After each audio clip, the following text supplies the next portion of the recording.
విశ్వమంతా శక్తిమయం. ఈ శక్తి జీవులలో మరియు నిర్జీవులలో రెండింటిలోనూ ఉంటుంది. విశ్వంలో ఉండే గ్రహాలను ఒక నిర్దిష్టమైన కక్షలో తిరిగేలా చేసేది విశ్వశక్తి. ఈ శక్తి ఎలా అయినా మేనిఫెస్ట్ అవ్వగలదు.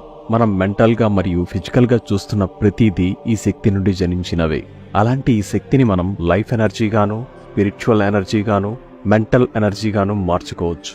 మనం లోపలికి తీసుకుంటున్న వాయువును ప్రాణవాయువు అంటారు. అంటే మన ప్రాణశక్తిని మనం వాయువు రూపంలో తీసుకుంటున్నాం. మనం ధ్యానం చేసినప్పుడు మన కాన్షియస్నెస్ అంతా ప్రాణశక్తి మీద ఉండటం వల్ల ఆ శక్తి వృధా కాకుండా నేరుగా శరీరంలో ఉండే షట్చక్రాలకు అందించబడుతుంది. శరీరంలో పొటెన్షియల్ ఎనర్జీ పెరుగుతుంది. ఎంత పొటెన్షియల్ ఎనర్జీ ఉంటే అంత శక్తిని మనం కైనెటిక్ ఎనర్జీగా మార్చుకొని మనం మన కార్యకలాపాలను చేస్తాము. శరీరంలో ఉండే చక్రాలలో శక్తి ఉంటే అవి యాక్టివ్గా ఉంటాయి. మనిషికి ఎటువంటి రోగం రాకుండా ఉంచుతాయి. ఎప్పుడైతే చక్రాలలో బ్లాక్స్ వస్తాయో నెగిటివ్ ఆలోచనలు వస్తాయి, స్ట్రెస్ పెరుగుతుంది, శరీరంలో బలం తగ్గుతుంది. ఎప్పుడైతే శ్వాస మీద దృష్టి ఉంచి ధ్యానం చేస్తామో ఆటోమేటిక్గా గాలి రూపంలో శూన్యంలో ఉండే విశ్వశక్తి శరీరంలోకి రావడం జరుగుతుంది. కొంతమంది ఆ ఎనర్జీని ఫీల్ అవుతారు. ఈ శక్తితో మీరు ఏదైనా చేయవచ్చు, కానీ చేసిన పనికి తగ్గట్టు కర్మను కూడా అనుభవించాల్సి ఉంటుంది. కాబట్టి ధర్మబద్ధంగా శక్తిని వినియోగించడం మంచిది. మీకు తెలుసుగా, శక్తి ఒక రూపం నుండి మరొక రూపంలోకి కన్వర్ట్ అవ్వగలదని. పాజిటివ్ పనుల కోసం శక్తిని వినియోగిస్తే పాజిటివ్ ఫలితాలు వస్తాయి. నెగిటివ్గా వినియోగిస్తే నెగిటివ్ ఫలితం వస్తుంది. శక్తి మనకంటే తెలివైంది. అది ఉంది కాబట్టే ఈ శరీరం నిలబడి ఉంది అన్న విషయాన్ని గుర్తుంచుకోవాలి. విశ్వశక్తి మోస్ట్ పవర్ఫుల్ వేలో ఎలా తీసుకోవాలి అనేది ఈ వీడియోలో చెప్పే ప్రయత్నం చేశాము. పంచభూతాలు 3 తత్వాల కలయిక ఈ శరీరం. ఆ 3 తత్వాలనే మనం బ్రహ్మగాను, విష్ణువుగాను, అలాగే శివుడుగాను పిలుస్తాము. మనం బయట చేస్తున్న ప్రతి పూజ ఒక తత్వశాస్త్రం. శరీరంలో సెల్స్ ఉత్పత్తి జరిగితే దానిని బ్రహ్మతత్వం అంటారు. సెల్స్ యాక్టివ్గా ఉన్నప్పుడు దానిని విష్ణుతత్వం అంటారు. సెల్స్ డెడ్ అయినప్పుడు దానిని శివతత్వం అంటారు. శరీరంలో ఉండే ప్రతి కణం పుడుతుంది, కొంతకాలం ఉంటుంది, మళ్ళీ నాశనమైపోతుంది. ఈ ప్రాసెస్ నిత్యం జరుగుతూనే ఉంటుంది. ఇది సృష్టి ధర్మం. పునరపి జననం, పునరపి మరణం. ఇవి వేదాలలో ప్రస్తావించబడ్డ విషయాలు. వీటి నుండే ఆయుర్వేదం పుట్టింది. ఇది కూడా 3 విషయాలైన వాత, పిత్త, కఫ దోషాలు అనే బేస్ లైన్ మీద పనిచేస్తుంది. ఇక్కడ ఫిజికల్గా ఏదైతే చూస్తున్నామో అవన్నీ మన లోపలే ఉన్నాయి. ప్రతిదీ కూడా మన లోపలికి మనల్ని ప్రయాణించేలా చేస్తాయి. పూజలు చేస్తున్నప్పుడు ప్రాణాయ స్వాహ, ఉదానాయ స్వాహ, సమానాయ స్వాహ, అపానాయ స్వాహ, వ్యానాయ స్వాహ అని శరీరంలో ఉండే పంచవాయువులను మంత్రాల రూపంలో వాటి పేర్లను ఉచ్చరిస్తారు. ప్రాణం శరీరంలో ఉండే పంచవాయువుల రూపంలో ఉంటుంది. శరీరంలో ఉండే 3 తత్వాలలో ఏ ఒక్కటి ఇంబ్యాలెన్స్ అయినా సరే, శరీరంలో సెల్స్ డెడ్ అవ్వడం గాని, లేదా కొత్త సెల్స్ పుట్టకపోవడం గాని, లేదా ఆ సెల్స్ యాక్టివ్గా ఉండకపోవడం గాని జరుగుతుంది. అప్పుడు మనిషి చావుకు దగ్గరవుతున్నాడని అర్థం. ఇదంతా ఎందుకు చెబుతున్నాను అంటే, ధ్యానానికి ఇప్పుడు చెప్పిన విషయాలకు ఇంటర్లింక్ ఉంది. మీరు సరైన పద్ధతిలో ధ్యానం చేస్తే మీ భవిష్యత్తు మీకు అర్థమవుతుంది. మీలో సంకల్ప బలం పెరుగుతుంది. మీ ఇంట్యూషన్ పెరుగుతుంది. ఏది చేయాలో మీకు అర్థమవుతుంది. ఎవరు మంచివారు, ఎవరు మీకు హాని కలిగిస్తారు అనే విషయాలు మీకు అర్థమవుతాయి. మీకు పంచభూతాలు సహకరిస్తాయి. మీరు చేస్తున్న ప్రతి కార్యం దైవ కార్యం అవుతుంది. సాధారణ వ్యక్తుల కంటే చాలా భిన్నంగా ఉంటారు. ధ్యానం చక్కగా చేయగలిగిన వారికి ఈ సృష్టిలో ఉండే అన్ని జీవుల భాషలు అర్థమవుతాయి. ఏది జీవితంలోకి కావాలి అన్నా సరే అది మేనిఫెస్ట్ చేయగలిగే శక్తి వస్తుంది. ఇది నేను చెబుతున్న మాట కాదు, పరమ గురువులు చెబుతున్న మాటలు. ఆలోచనల స్థాయి తగ్గినప్పుడు సంకల్ప బలం పెరుగుతుంది. సంకల్ప బలం ఉంటే ఏది అనుకుంటే అది జరుగుతుంది.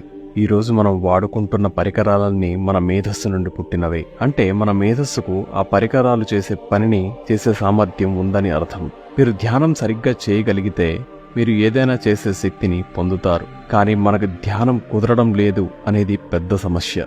ఈ సమస్యను ఈ వీడియోలో ఎలా అధిగమించి ధ్యానంలో కూర్చోవాలో చెబుతాను, వినండి. ఒకరేమో శ్వాస మీద దృష్టి అంటారు, ఇంకొకరేమో 2 కనుబొమ్మల మధ్య దృష్టి నిలిపి ధ్యానం చేయాలి అంటారు. అసలు ఆలోచనలు రాకుండా ఉండడం సాధ్యమా? మనసు నిత్యం కదలాడుతూ ఉంటుంది. దానికి ఒక ఆలంబనం కావాలి. దానిని మనసు పట్టుకోవాలి. ఒక స్థాయి వరకు అలానే ఉంటుంది. కానీ ఇప్పుడు చెప్పబోతున్న విషయాలు మీరు ధ్యానంలోకి ఈజీగా వెళ్ళడానికి సహాయపడుతుంది. ధ్యానం చేసినప్పుడు కొన్ని మైక్రో సెకండ్లలో కూడా శక్తి శరీరంలోకి వస్తుంది. ధ్యానం చక్కగా కుదరడానికి స్వరయోగం, హఠయోగం, క్రియాయోగంలో కొన్ని రకాల టెక్నిక్స్ చెప్పబడ్డాయి. పంచభూతాలలో ఒకటైన వాయువు మీద పట్టు సాధించనంత వరకు ధ్యానం కుదరదు. వాయువును మీరు మీ కాన్షియస్నెస్తో కంట్రోల్ చేస్తే మనస్సు ఆగుతుంది, దృష్టి నిలబడుతుంది. ఇప్పటికిప్పుడు మీరు కూర్చొని ధ్యానం చేస్తా అంటే మనస్సు ఒప్పుకోదు. మనం తింటున్న ఆహారం, తిరుగుతున్న ప్రదేశాలు, మనుషులు మన బాహ్య మరియు అంతర శరీరాల మీద తీవ్రమైన ప్రభావాన్ని చూపిస్తాయి. ఈ అఖిల చరాచర సృష్టిలో ప్రతి దానికి ఒక వైబ్రేషన్ ఉంటుంది. తింటున్న ఆహారం బట్టి మనిషి గుణగణాల్లో మార్పులు వస్తాయి. ఎంత ఆహారం తీసుకుంటున్నాము అనే దాని మీద కూడా మనం ధ్యానం చేసే అంశం ఆధారపడి ఉంటుంది. ధ్యానం చేసే సమయంలో పొట్ట ఖాళీగా ఉండడం మంచిది. పొట్ట ఖాళీగా ఉంటే ప్రాణవాయువు సజావుగా శరీరంలో తిరుగుతుంది. ప్రాణవాయువు ఎంత సజావుగా తిరిగితే మనస్సు అంత నిర్మలంగా ఉంటుంది. మీ ఊపిరి గాని పూర్తిగా ప్యూరిఫైడ్గా ఉంటే మీలో ఒక చెడు ఆలోచన కూడా ఉండదు. శరీరం తేజోవంతంగా ఉంటుంది, ముఖం కాంతివంతంగా ఉంటుంది. దానినే మనం తేజస్సు అంటాం. హఠయోగంలో ముందు ఆసనాలు వేయిస్తారు. దాంతో శరీరం అలుస్తుంది. తరువాత నాడీ శుద్ధి ప్రాణాయామాలు, అనులోమ విలోమ ప్రాణాయామాలు చేయిస్తారు. భస్త్రిక, కపాలభాతి క్రియ, అగ్నిశార క్రియ, నౌళి క్రియ లాంటివి చేయిస్తారు. ప్రాణాయామం చేసినప్పుడు శరీరంలో 72,000 నాడులు శుద్ధి చేయబడతాయి.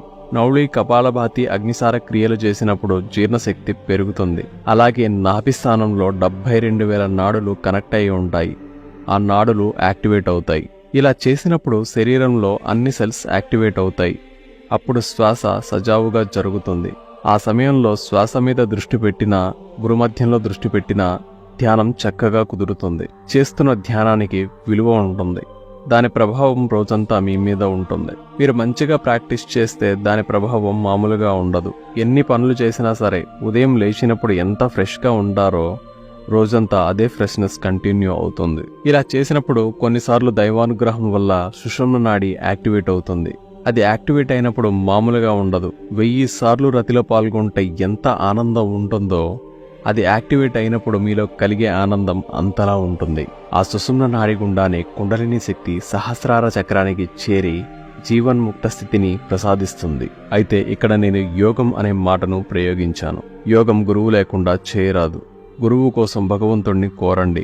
గురువు మిమ్మల్ని పట్టుకుంటారు. యోగం ద్వారా ధ్యానం మీద పట్టు సాధించిన వ్యక్తులు పంచభూతాల మీద పట్టును సాధిస్తారు. వారి ప్రాణం మీద కూడా వారికి పట్టు వస్తుంది. ఈ సృష్టిలో అన్ని జీవుల ఎమోషన్స్ అర్థమవుతాయి. మీరు మనసులో కోరుకుంటే చాలు, ఎదురుగా ఉన్న జీవులకు మీ ఉద్దేశం అర్థమవుతుంది. యోగం బ్రహ్మ విద్య, అన్ని విద్యల కంటే ఉత్తమమైన విద్య. నేరుగా మీరే దేవుడు అనే విషయాన్ని బహిర్గతం చేసేది యోగ విద్య. క్రియాయోగంలో ధ్యానం చేసేటప్పుడు నాలుకను మడతపెట్టి లోపలికి తోస్తారు. దాంతోపాటు సుష్మన ముద్రను వేస్తారు.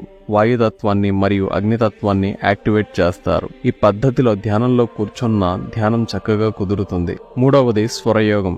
ఇదొక అద్భుతమైన విద్య. స్వరయోగం మీద మీకు పట్టు వస్తే మీ మూడ్ను మీరు క్షణంలో మార్చుకోవచ్చు. మీరు డల్గా ఉన్నప్పుడు యాక్టివ్ అవ్వచ్చు. బెడ్ మీద పడుకుంటే క్షణాల్లో నిద్ర వస్తుంది. అంతేకాదు, మీరు పిల్లలు కనాలి అనుకున్నప్పుడు మీకు మగపిల్లాడు కావాలా, ఆడపిల్ల కావాలా అనేది కూడా ఈ స్వరయోగం ద్వారా డిసైడ్ చేసుకోవచ్చు.